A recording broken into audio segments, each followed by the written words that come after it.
Chapter 19. The Source of Light Doll. Her momentary fright gone, Nancy stood lost in thought. At last I found the doll for Rose, she told herself.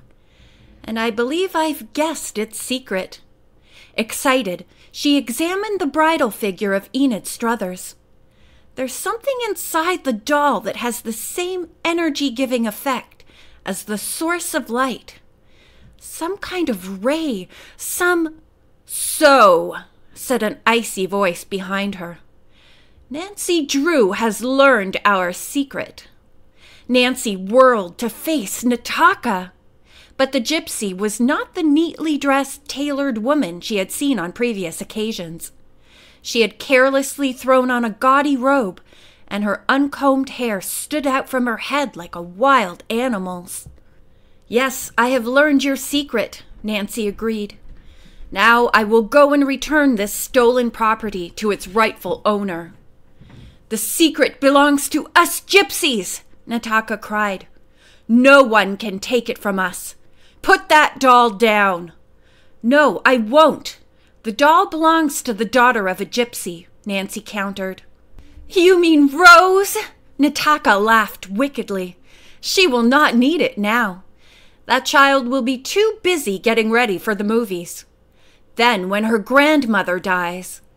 As Nancy gasped in horror, the woman added quickly, Oh, we shall not harm Mrs. Struthers. But she is old, and as soon as she learns Rose is gone from her forever, she will die of a broken heart. Then what will happen? Nancy asked. She felt very calm now, and sufficiently invigorated to carry on a battle of wits against this woman and all her other gypsy enemies as well. Was it a fantastic idea? Or was Nancy's strength being renewed by the substance inside the figure in her arms? Nataka sensed her thoughts and cried out, Put down that doll! Nancy paid no attention. She must play for time until her father could get there. It would take him over 2 hours to reach the camp. Then a sinking sensation hit Nancy. Possibly the sleepy cab driver had forgotten to telephone Mr. Drew. Bess and George? Nancy almost hoped they would not find her.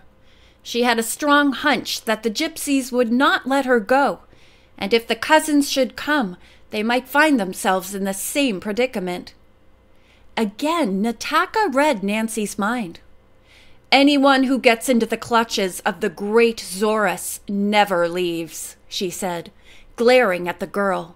You are a prisoner, and if you value your life, you will work for the cause. And gladly. That is how you get your money, isn't it? Nancy asked. By threats. But your game is up, Nataka. You and Anton and Tony Wassell have stolen all the jewels and valuable objects you are going to. Nataka, her eyes ablaze, sprang forward. The enraged woman's fingers reached out for Nancy like grasping claws. Nancy dodged and leaped to the door. The gypsy cried out, Anton! Anton! The man rushed into the trailer and barred the exit. Nataka said a few frenzied words to him in Romany, which included the name Tony. Then she hurried outside. Anton smiled evilly at Nancy. You will be a pretty addition to our tribe, and a clever one, he said ingratiatingly. Nataka has gone to get our king. He will decide what work you will do. A moment later, old Zorus in his regal robes stepped into the trailer. Nataka followed. Ha! You catch this spy at last, Zorus cried. But with this girl as one of us, the path of our caravan will be smooth once more.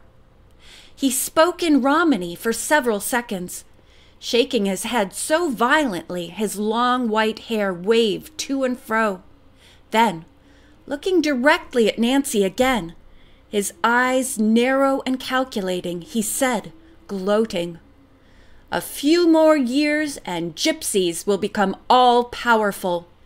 King Zorus will reign in America, and Anton and Nataka shall be prince and princess of all the people." Nancy glanced at his gleaming eyes and knew that the man was quite mad. Undoubtedly, he had held sway over his people through promises of riches and power if they obeyed, and threats to their lives if they refused. What was Nancy to do? Try as she did to calm the three gypsies, her words had no effect. Suddenly, Zorus raised his arm in command. "We go. I do not trust this girl. Her friends may come." More words in Romany, then. "Where we go, she will never be found. Strike out! Pack up! 3 cars will go ahead to the mountain hideout. In them will be the 3 we do not want the police to see." His laughter sent a chill down Nancy's spine. Then he gave further instructions in Romany and left the trailer with Anton. Nataka grabbed the doll, told Nancy not to dare leave, and went outside. For a brief instant, Nancy thought she might escape. She looked out the window and realized the trailer was completely surrounded by Zorus's loyal henchmen. As Nancy's hopes of help from her father faded, a woman quietly entered the trailer. She looked vaguely familiar. "Have no fear of me," she whispered. "I'm a friend. Once, when I heard Zorus say Anton and Nataka were in New York and were going to send you a wicked present, I went to Hillcrest and phoned you a warning." "The doll with the sleeping drug in it?" "Yes. And after you met Mirko, I sent a blanket with a message. I was afraid for you." "And you tried to help me when I came to your camp with 2 girls," Nancy recalled, now recognizing the woman. "You gave me the clue about gypsy music fills the air. But who are you?" "Can't you guess?" "Henrietta Bostwick! But that's not a gypsy name." The woman nodded. "Old Zorus believes me to be one, though. He does not know my maiden name. That was why I left it on the blanket. He thinks that blanket was stolen, and that pleases him." "Why do you stay here?" Nancy asked in a low voice. "When I was young, I ran away to marry a gypsy," the woman explained. "I had to be one of them in order to stay with my husband. I darkened my skin and learned the Romany language, so his people thought I came from another tribe. When my husband died, I wanted to run away, but I was afraid. Most gypsies are fine people, but there are evil members in this tribe, and they steal from the others. Whenever Zorus and his helpers plan to harm anyone, I do my best to warn them, as I did you." Nancy told the woman about finding an album in New York bearing her name, and of the help it had been in piecing bits of the puzzle together. "It was because of the source of light quotation." "Oh, I wrote that in there one day when I heard Nataka say it. The album was my mother's.